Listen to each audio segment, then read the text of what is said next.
On everyone, Cam from Fight Octave here, and today I'm with Lucas Rosa once again. Welcome back to the show. Hey, what's up, man? How's it going? Good. Thanks for joining the show again.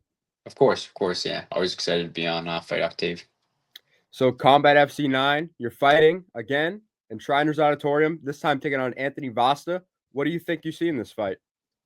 Yeah, I mean, this guy's a very unique challenge. One of the things I've said, I've always liked about fighting is you like going all these different places and trying to battle all these different types of fighters, these different monsters from their sort of uh part of their nation or part of their state, part of their territory. And with him, he's like a very unique body type. He's 6'2", as a featherweight, which is very, very unique. So like I know he's gonna have a lot of pretty specialized skills, and some of the submissions and striking combinations he'll go for, I think, will be a little bit more dangerous or more uh, unique. So like I'll have to watch out for things that I just wouldn't have to maybe worry about with other types of opponents. And yeah, and I found too, one of the things that he does is he wins fights that he initially seems to be losing, which is like that's a show of a tough fighter too. If like I've had a lot of my amateur fights, early on I would lose the first round and come back stronger than ever and win those fights. And so I feel like that's kind of what makes a pretty tough, compelling fighter as well. 100%. And obviously, a lot of people are hyped for this fight. You guys both fought Matt Denning. You both fought Aaron Hughes. You guys got a lot of like similar wins and who you fought. So, do you think that will play a part in this fight?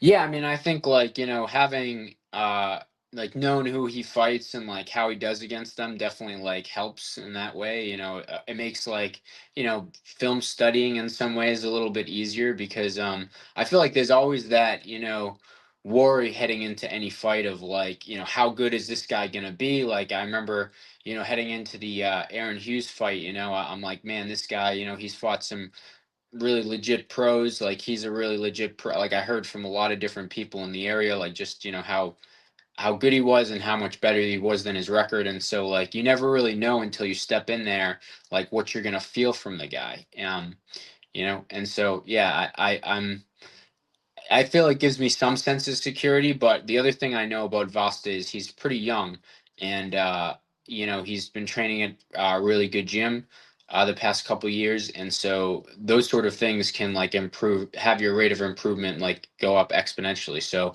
I'm going to be ready for a really difficult fight, and I'm prepared to see the best version of Anthony Vasta and come out on top. So yeah, I mean, and that's the thing too. You always come into fight camps with different things going on too. Like my last fight camp against Aaron Hughes, people didn't even know this. Like 'cause I obviously wasn't going to share it in an interview, but like I came in. I can't. I had a terrible viral pharyngitis in my throat like a week before the fight. I couldn't even talk for 3 days. Like literally, like couldn't. That's never happened to me before. And so there are those little like challenges that you have to that I think add the extra like, man, can I beat this guy? Because you feel like always, oh, I might not be my best self, or like did this small thing go wrong in fight camp? And so there's a lot of that kind of stuff that like you bring into the fight with you, but you just have to be prepared to fight the best version of whatever opponent you're fighting. And like I really do believe that Vasta is going to look better than he ever has uh than in any of the other fights. And so I'm really like making sure that I'm prepared to take on that version of Vasta, not the one I've seen in other films, but it gives you some indication. Like you talked about unpredictability, like in like the camp with your last fight, the Luke Sean, that fight was gone, Oh yeah. unpredictable. And so like a lot of people think that Anthony Vasa is a very unpredictable fighter. How do you think you'll be able to handle that in the cage when people think, oh, he throws this, and like no one really knows what he's going to throw at certain times? As you know, like he's kind of like a very stand-up kickboxer-ish guy who can also have some ground game. He has some submissions. Do you Yeah. think that plays a part in the fight where you think, oh, he's a little bit unpredictable, but I'm going to go in there and handle it my way? Yeah, he's a definitely like rangy. He has like, he like I said, he ends fights in weird ways. Like, he's losing the first round and a half or something and pulls off some slick submission. And so there's things like that. You have to be on point every moment of the fight. And so one of the things I try to think about, like when I'm in a fight, is winning each moment 3 seconds at a time. Like, you don't try to think too much about, like, oh, like, man, I'm like, winning this whole round, whatever. You try to do everything as perfectly as you can do it for 3 seconds at a time. And I think that sort of methodology has helped me a lot. It's helped lead to pretty like quick submissions as well, because I feel like you really emphasize those details and those, either those finishing mechanics or whatever. But yeah, I mean, I've been like, I've been doing my due diligence. I'm training with, people that I feel like, I'm like, hey, like, randomly, I need you to throw this like randomly while we're just drilling, like just to make sure I'm on point, like, going with guys that sort of match his body style and stuff too. And yeah, I mean, I do, I'm a big preparation guy, so, uh, I know I'll go into the fight feeling like I've done everything I can to prepare and for that, that, that uncertainty. And, fight is chaos. And I think, one of the things that marks a great fighter is like, your ability to not, it's not really always about who's more talented or like who's even more skilled. Like, I know a lot of fighters who, are UFC level or like should be in the UFC, or, have, should have even better records, that don't, simply because of the fact that, you know, you need to be able to bring the fight to where you're most comfortable, like the part that you're most secure in, the part that you have the most success in. Like, whoever gets their game plan is who's going to win the fight.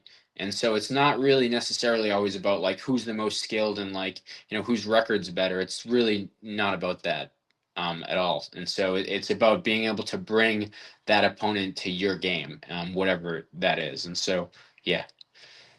And this is yet again another Combat FC fight, and another one of I believe is this the third time you fought for Combat FC?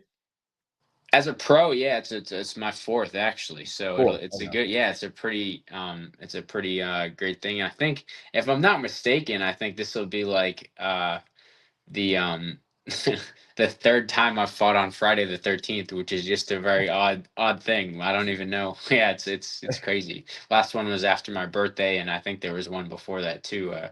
I believe. But yeah, so yeah, Combat FC. I love their crowd. They have an amazing setup. It's like right in my hometown area of New England, and they always put on a really great show. So I'm always excited to fight for them. And Rick is like a great promoter and matchmaker as well. So And obviously, your fan base is only growing in New England as you get yeah. more fans with every fight you have. In what way do you want to put on a show in this fight? Yeah, I mean, I want to, again, like, it's one of those things where I think people, in terms of like intimidation factor, I think like we'll both go into the cage, and sometimes people don't always see, when they see like a certain person, if they're not like, jacked, or if they're not like huge, they like the average, uh, MMA fan, or even the average just like watcher, observer of the fights, like doesn't really know. Like, but I think when we both get in the cage, they'll see my like, fiery attitude, and they'll see this kid being like, huge and stuff, and they'll see, you know, a really interesting like matchup. It'll look like two monsters are about to clash against each other, So I think that'll be a like interesting thing for just even a common observer, whether they're watching on UFC Fight Pass or watching at the venue itself. But yeah, I mean, one of the things I want to go in there and prove is that I can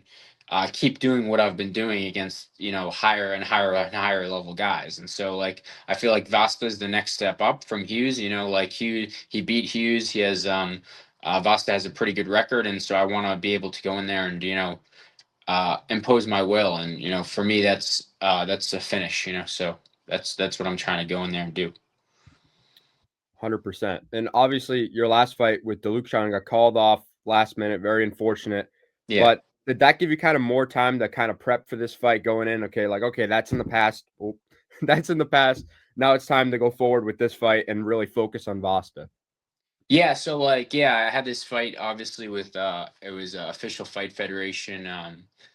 Shout out to Gary Goodridge. He's the man. I got to meet him actually. If you don't know who Gary Goodridge is, he's the guy from the UFC clips who he popularized the crucifix position. So if you ever see that video of him with the guy in the crucifix like hitting elbows, it's Gary Goodridge. But he helps put on that promotion, and that's a pretty cool one in Ontario. I got the chance to go up to Toronto and was supposed to fight the national champion of Sri Lanka, and which is like all the way kind of a country near in the India region and that sort of thing, and so Southeast Asia, and uh, and unfortunately it didn't end up happening because he had some visa issues. But now that the visa issues are resolved, I'm supposedly supposed to fight again in Ontario for the title against Sean, and that's supposed to be in October, maybe September, but probably October. And so that like just gave me some, insight into the future. But I try to just take things one fight at a time. But yeah, it was pretty tough to be honest. Like you tell like you're asking me if it gave me some preparation, and in some ways it definitely helped me prepared. Like there were some things that I started doing differently in this fight camp, or the past fight camp, that nutrition wise and like biometric, bracelet wise, and like things that I started tracking that I hadn't tracked before. And so it kind of gave me like a test run for what is now going to be like the real fight camp.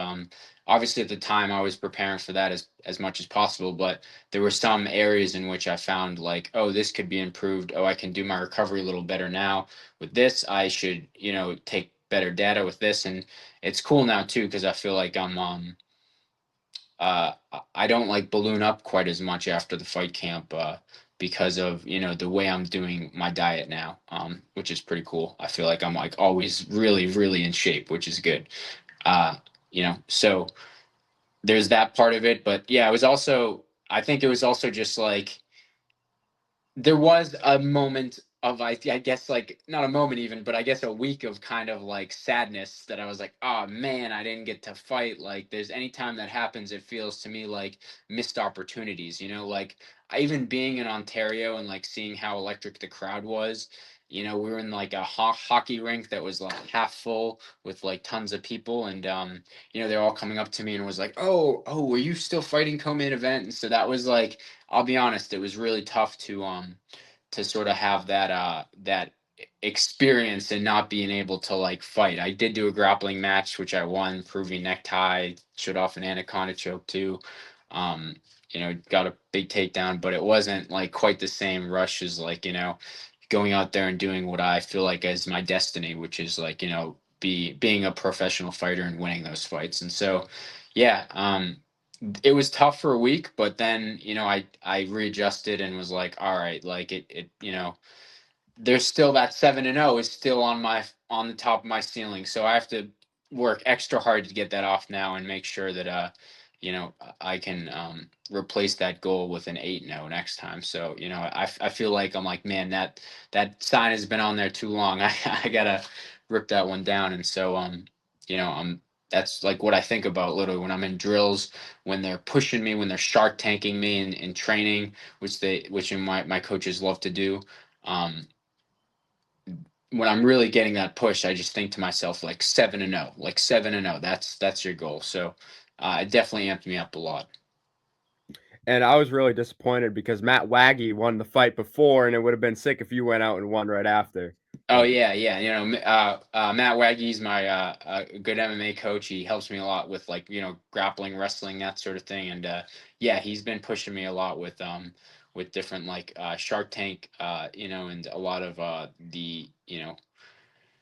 the technicalities of like some of the wrestling that I'm gonna have to do, because it is different. Like wrestling is different against certain body types, so I have to take that into account as well. And I'm trying to do that with obviously with Charles McCarthy with my finishing mechanics, and obviously trying to do that with my brother Charles in terms of like the sort of concepts of how I approach this fight and that sort of thing too. And I work with Roger Kral as well, who is one of the highest level striking coaches in the world. I would say, like literally, I would say he's like the highest level. But He's very, very established as like top five in the world, and he's been showing me some good stuff about like how to use distancing and direction against different styles of fighters. So I think that'll be important going in this fight as well. And I wanted to ask you, with a guy like Anthony Vasta, where it's constant pressure 24/7 in the cage, does that train in any way where you spar or in any form of training? Does that change the way you prepare for the fight? Yeah, with like his fighting style for sure. I think, like some people like to go in and be like, I'm gonna impose my will and do like what I do no matter what. And like I think even some coaches like to preach that sort of thing. Like for me, I think I kind of view it more as like, you know, a puzzle that needs to be solved in a way. Like I'm not good at puzzles, but but like in terms of like a strategic thing, like where are the areas that he could, based on his past behavior and based on his past patterns, what are the sort of things that I have to watch out for and like the pitfalls he could fall into. And so yeah, no, I mean it definitely trains. I've been training differently. Like I've been training with, taller people, I've been training with lankier people, I've been training with people who I'm like, oh, this guy will do this, this, and this, defending against some of the things that I feel like he might be good at, like whether and I'm also expecting him to improve in areas that I haven't really seen as much progress in because I know he's training at a good gym now. So it's and like I said, when you're that young, too, the rate of improvement is high. So yeah, I'm pretty excited about this opportunity to sort of show off my skills and show off just how you know tough I am, but how strategic I am, and how much I can adjust to different body types and different styles and stuff. I feel like I've been like, you know, first it was like, oh, when is he gonna beat like this style of fighter? And then it was like, once I think I fought Aaron Hughes, everyone was like, all right, great, like the hype train's over. This is like a legitimate, really, really good pro who's like gonna, stop the hype train with Lucas. And like now that I was able to submit him and within like a 2 minute span, I think this is like the next step. And like I think in a way it looks a little more salient too, because this kid's a different body style, he's a different sort of type of fighter, he's unpredictable. um and yeah, my job is to go in there and make it very predictable, which is submission or TKO finish or even a knockout. So it's one of those things where like I'm gonna make it very predictable, like it's gonna be a finish. So that's I try to take that uncertainty and that unpredictability and make it very clear what's about to happen, which is violence. 100%. It will for sure be a really good fight. It will be fireworks in there. I want to Yeah. thank you for joining the show. Do you want to give any last shout outs, coaches, sponsors? Yeah, just shout out to all my coaches, American Combat Gym, MMA Science. Raw Fitness has been helping me a lot too. Shout out to yeah, all my sponsors. You guys are great. You'll see them on the fight shorts and on the fight banner. Shout out to Chucky's Fight, which is my family's charity, helps prevent substance abuse in the New England area. And yeah, just shout out to all my fans and friends and family who will be there. I know my twin brother Francis is coming, which I'm always very, very hyped about. My fiance Gabriella is coming, so I'll have a little bit of a smart crowd with me, which is always fun after the fight. So yeah, That's awesome. Thank you for joining the show, and make sure you guys tune in to Combat FC9. thank you. Take care.